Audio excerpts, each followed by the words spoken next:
राग प्रकट होता है। वही समय जो भेद ज्ञान करे वो आत्मा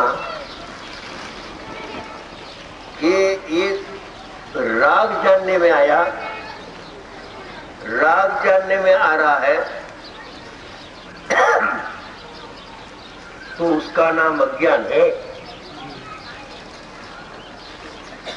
राग की कर्ता बुद्धि वो तो प्योर अज्ञान है, उसमें तो कोई प्रश्न ही नहीं रहता है। मगर राग जानने में आया, वो भी अज्ञान है, क्योंकि राग को जानने के समय ज्ञान जानने में आ रहा था, मगर ज्ञान जानने में आया वो भूल जाता है, और राग जानने में बहिर्मुखता हो गई। अभी ऐसी स्थिति अनंत काल से चालू आ रही है।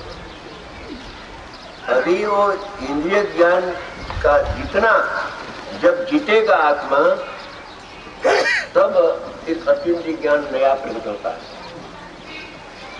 ये कैसे जीता जाए कि जब राग जानने में आता है तो धर्मात्मा फरमाते हैं कि ज्ञान में ज्ञानत्व भी है और ज्ञान में ज्ञेयत्व भी है। ज्ञान में ज्ञानत्व भी है और ज्ञेयत्व भी है। और राग में एक इला ज्ञेयत्व है, ज्ञानत्व नहीं है। वो तो सीधी बात है।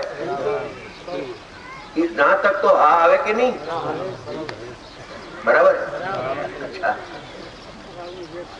अभी जो ज्ञान में ज्ञानत्व है न ज्ञेयत्व है, तो ज्ञान में जो ज्ञेय है ज्ञान अपने आप, वो तेरे को जानने में नहीं आता है। थोड़ा विचार कर, मेरी बात का जरा प्रयोग कर, जो फायदा हो। ये जांगड़ माल है मेरा, जांगड़ माल का है ना, कपड़े की दुकान वाला जांगड़ देते हैं कि 5 साड़ी ले जाओ, तो पसंद हो तो रख लेना, नहीं तो वापिस रखेगा। ऐसे हीरा का व्यापार में भी मैंने देखा, जांगड़ पड़ी का देखे, ये हीरा का व्यापारी तो बैठे तो मेरे पास एक मधुबाई शांति बात। तो ये आचार्य भगवान तो खात्री है, आचार्य भगवान को तो खात्री है कि मेरा माल वापिस आने वाला। तो सच्चा ग्राहक तो माल खरीद लेता है। ज्ञानी ने कहा कि तेरा ज्ञान में ज्ञानत्व है न ज्ञेयत्व है, तो ज्ञान में जरा ठहर। एक राग जानने में आता है, जरा उसका लक्ष्य गौण कर, छोड़ दे, माथे लक्ष्य छोड़ दे। राग नहीं छोड़ना, क्योंकि राग का कर्ता भी नहीं है, तो उसका त्यागता भी करता हो तो राग का त्याग होए, तो करता तो है ही नहीं। परिणाम का करता तो परिणाम है, भले हो राग, मगर राग पर तेरी दृष्टि हटा दे। राग जानने में आता है, दुख जानने में आता है। सिर का दुखा हुआ, पेट में दुखा हुआ, दुख जानने में आता है, वो दुखी हो जाता है। तेरे को दुख जानने में नहीं आता है, सचमुच तो ज्ञान जानने में आता है, क्योंकि ज्ञान में ज्ञानत्व भी है न ज्ञेयत्व भी। जो ज्ञेयत्व होने से ज्ञान प्रति समय जानने में आ रहा है। जो इसमें ज्ञेयत्व न हो तो ज्ञान जानने में न आवे, वो तो ठीक है। मगर दो धर्म युगपत एक समय में है, एक समय में दो धर्म है। तो आचार्य भगवान फरमाते हैं कि पहले इंद्रिय ज्ञान से, मानसिक ज्ञान से निर्णय तो कर कि ज्ञान जानने में आ रहा है कि राग जानने में आ रहा है। जरा ठहर कर विचार कर, प्रयोग कर। तो उसने प्रयोग किया शिष्य ने, मेरे को सचमुच तो ज्ञान जानने में आ रहा है।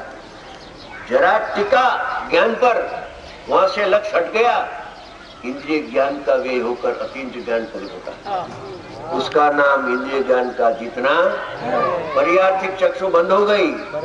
क्या कहा? शास्त्रीय भाषा। शास्त्रीय भाषा क्या है कि जो राग को जानता था वो उसने बंद कर दिया। यानी जब ज्ञान जानने में आता है तब राग जानने में नहीं आता। तो तर्क करता है, कुतर्क। अज्ञानी बहुत कुतर्क करे कि भाई साहब भले ज्ञान जानने में आवे कोई तकलीफ नहीं, पर राग को जानने का बंद करने को क्यों कहते हैं? क्योंकि स्वपट प्रकाशक है। समझ में आया? कुतर्क। ज्ञान को भी जानू ने राग को भी जानू, तो इसमें इंद्रिय ज्ञान जीता जाएगा और अतीन्द्रिय ज्ञान प्रकट कभी नहीं होगा। एक उपादेय है न एक हेय है, दो पर दृष्टि जाएगी तो अनुभव नहीं होगा। तो सर्वथा बंद कर दे जानने का, तो जानने का सर्व बंद करेगा तो एकला स्वप्रकाशक ज्ञान होगा। शास्त्रीय भाषा ऐसी है कि पर्यार्थिक चक्षु सर्वथा बंद किया तो एकीला उगड़ेला उगाड़ेला द्रव्यार्थिक चक्षु के द्वारा वो एकीला ज्ञायक तत्व जानने में आता है। उस टाइम राग जानने में आता नहीं, क्योंकि आत्मा में राग नहीं है। जो आत्मा में है वो जानने में आता है, जो आत्मा में राग नहीं है तो जानने में आता नहीं है। न्याय समझे? जानना बंद हुआ, इसका कारण क्या?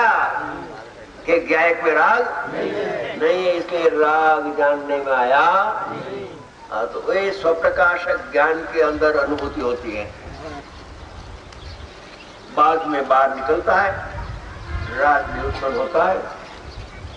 यथाख्यात चारित्र नहीं है, कमजोरी भी है और पर्याय की योग्यता भी थोड़े काल तक रहती है।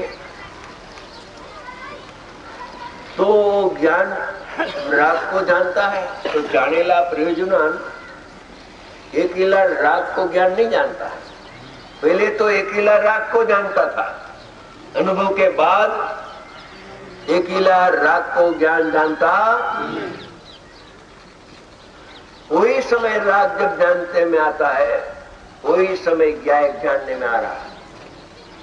तो वो स्वपर प्रकाशक ज्ञान, स्वपर प्रकाशक ज्ञान जानने में आता है,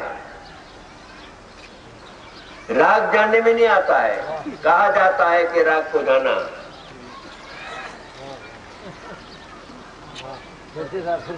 फिर से कि अनुभव में तो एकीला स्वप्रकाशक ज्ञान है।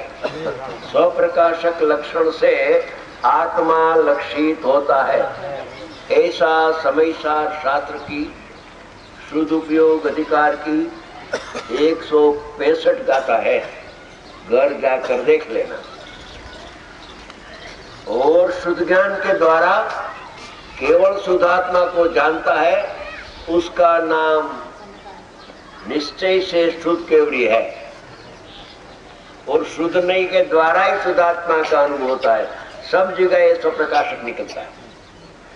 स्वप्रकाशक पूर्वक स्वपर प्रकाशक होता है। स्वप्रकाशक का जन्म नहीं होता है तो सम्यक प्रकार स्वपर प्रकाशक प्रमाण उत्पन्न होता नहीं है। तो जब राग जानेला प्रयोजन लिखा, वहां भी वो ज्ञान में आत्मा तो जानने में आ रहा है न, प्लस राग भी जानने में आता है। मगर ये राग को जानता है ऐसा नहीं है। राग संबंधी और आत्मा संबंधी ऐसी ज्ञान की पर्याय स्वपर प्रकाशक प्रकट होती है।